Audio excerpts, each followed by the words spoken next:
The reality is, burnout isn't about volume as much as it is about the fuel source.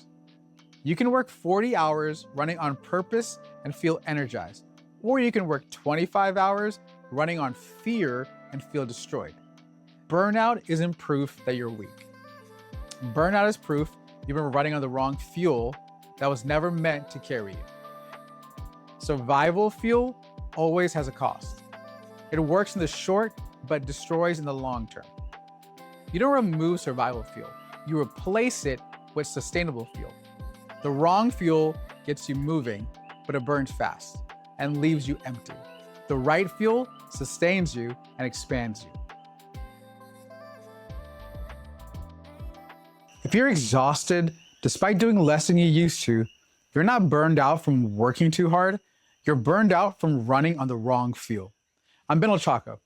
I've spent the last decade studying why talented people burn out at the peak of their capacity.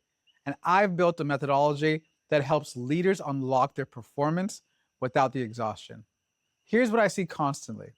A leader who's checking all the boxes, but feeling like they're running on fumes. And the common advice you hear is you need better boundaries, or you need more self-care. You need to delegate more. But the reality is, burnout isn't about volume as much as it is about the fuel source. You can work 40 hours running on purpose and feel energized, or you can work 25 hours running on fear and feel destroyed. The exhaustion isn't from the work, it's from what's powering the work. Now, most high performers are running their careers on 3 types of survival fuel, we'll call it. Number 1 is what we call the approval fuel. This says, I need to prove I belong here. The second is called urgency fuel. If I slow down, I'll fall behind. And the third one that I felt for many years was the perfectionism fuel. If I make a mistake, they'll see that I'm a fraud. And survival fuel burns fast. It gets moving, but it doesn't sustain. Eventually, you're gonna hit a wall. 11 months ago, I had a health scare. And it forced me to confront something I'd been avoiding. See, food had become my escape, my comfort, my coping mechanism. But more than that, I realized I was eating to manage the stress of constantly proving myself. I'd been running on survival fuel for so long, I didn't know what anything else could feel like. I made a decision not to restrict, not to punish, not to add another thing to prove, but to identify what was actually fueling me and change the source. I've lost 81 pounds, and what really matters more than any of the pounds is the energy that's back.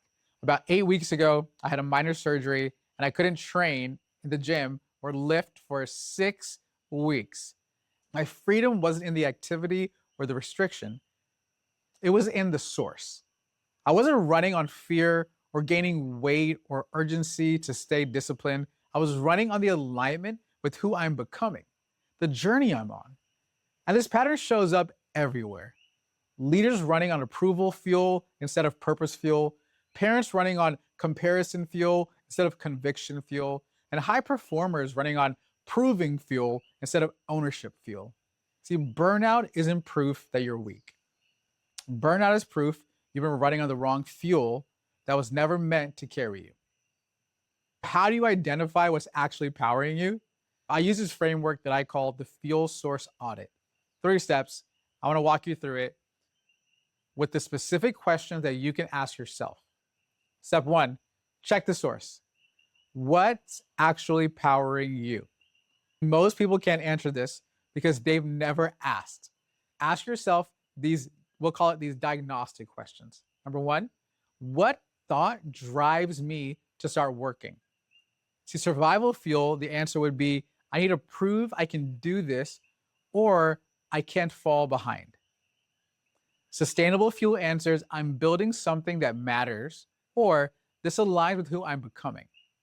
Another question that helps diagnostic would simply be, what happened when someone questions my work? Survival fuel would say, you defend, justify, or spiral into self-doubt.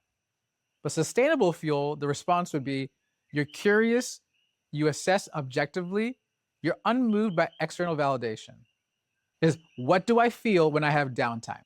Survival fuel would say anxiety, guilt, and the urge to be productive. But sustainable fuel in downtime would say peace, restoration, or clarity. A fourth question I want you to think about in this first step is if I stopped getting recognition tomorrow, would I still show up the same way? Survival fuel would say no, because the recognition is what fuels it. But sustainable fuel says yes. Now, write down your honest answers. Don't judge them, just notice. Am I running on fear, approval, urgency, perfectionism? Or am I running on purpose, alignment, conviction, and ownership? Here's step 2. Name the cost. What's the fuel costing you? Survival fuel always has a cost. It works in the short, but destroys in the long term. So you need to get specific about what it's taking from you. Ask yourself, what am I sacrificing to maintain this pace? Be specific. Time with family, your health, your joy in the work, your ability to think strategically. The second question would say, what version of me am I not becoming because this fuel is burning me out? This is the big one. Survival fuel keeps you in survival mode. It prevents evolution. For me, running on food as a coping mechanism cost me presence with my son. Running on proving fuel in my career cost me the ability to take strategic risks because I was too busy managing perception. Name the actual cost. Make it concrete, because until you feel the weight of what it's taking, you won't change the stores. And step 3 is choose the upgrade. Add what gives life. Here's where most people get it wrong. They think changing fuel means removing something, remove the bad habits, remove the coping mechanism, remove the pressure. But it's not how it works. You don't remove survival fuel. You replace it with sustainable fuel. The question isn't what do I need to stop?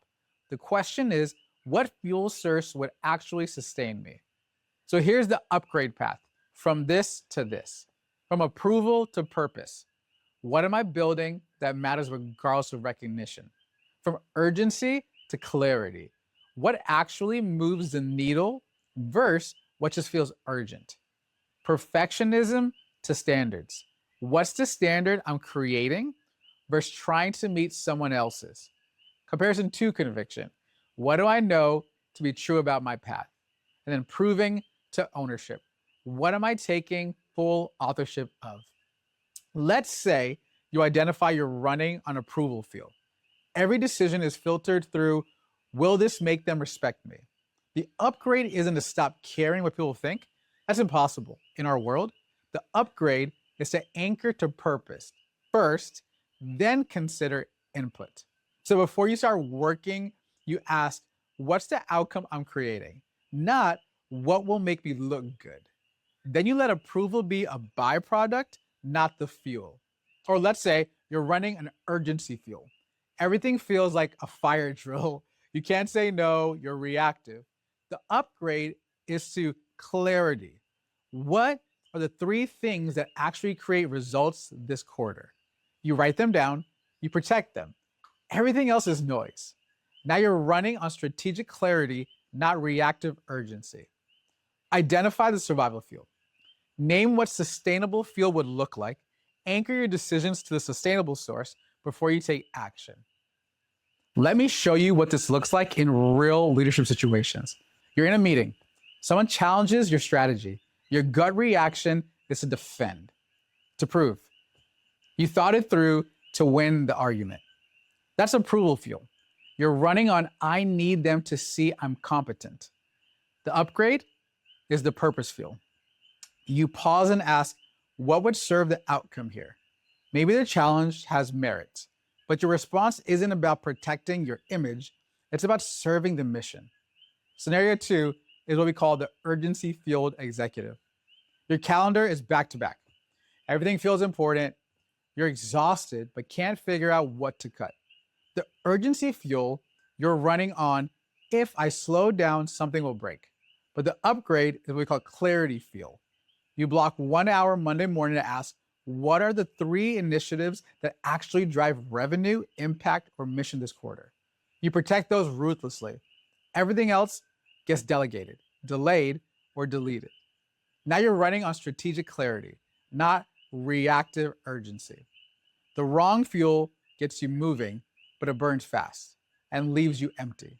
The right fuel sustains you and expands you. Since I changed my fuel source in my health, in my business, in my leadership, I don't live afraid of falling back anymore because I'm not running on fear.